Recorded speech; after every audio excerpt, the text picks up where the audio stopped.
டெமோவில் institute பணிநடத்தை, batch மற்றும் machine விவரங்களை அமைப்பதிலிருந்து payment complete வரை எப்படி நடைபெறுகிறது என்பதை பார்க்கிறோம்.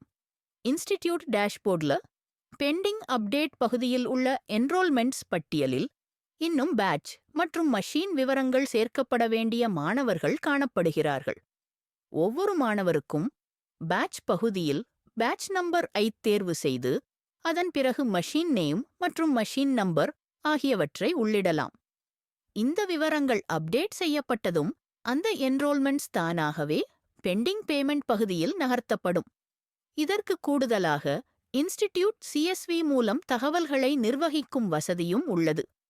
டவுன்லோட் சிஎஸ்வி என்பதை கிளிக் செய்து பெண்டிங் என்ரோல்மெண்ட்ஸ் பட்டியலை ஸ்ப்ரெட்ஷீட்டாக டவுன்லோட் செய்து அதில் பேட்ச் நம்பர், மஷின் நேம் மற்றும் மஷின் நம்பர் போன்ற விவரங்களை ஆஃப்லைனாக நிரப்பி அப்லோட் சிஎஸ்வி மூலம் மீண்டும் அப்லோட் செய்யலாம்.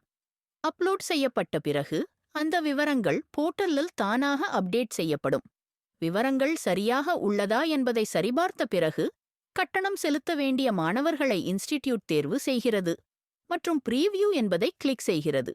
ப்ரீவியூ ஸ்கிரீன்ல மாணவர் விவரங்கள், கோர்ஸ் விவரங்கள், பேட்ச் தகவல், மஷின் விவரங்கள் மற்றும் எக்ஸாம் சைக்கிள் தகவல் ஆகியவை அனைத்தும் காணப்படும்.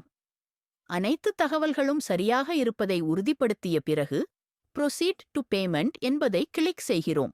இதனால் செக்யூர் பேமெண்ட் கேட்வே பேஜ் திறக்கப்படும் மற்றும் தேர்வு செய்யப்பட்ட என்ரோல்மெண்ட்ஸ்க்கான மொத்த கட்டணத் தொகை காட்டப்படும்.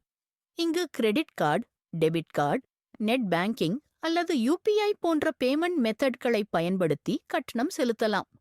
பேமெண்ட் விவரங்களை உள்ளிட்ட பிறகு மேக் பேமெண்ட் என்பதை கிளிக் செய்கிறோம். கட்டணம் வெற்றிகரமாக முடிந்தவுடன் அந்த என்ரோல்மெண்ட்ஸ் பேமெண்ட் கம்ப்ளீட் பகுதியில் நகர்த்தப்படும். அதாவது அந்த மாணவர்களுக்கான அப்ளிகேஷன் ஃபீ மற்றும் எக்ஸாம் ஃபீ இரண்டும் இன்ஸ்டிடியூட் மூலம் வெற்றிகரமாக செலுத்தப்பட்டுள்ளன என்பதை இது குறிக்கிறது.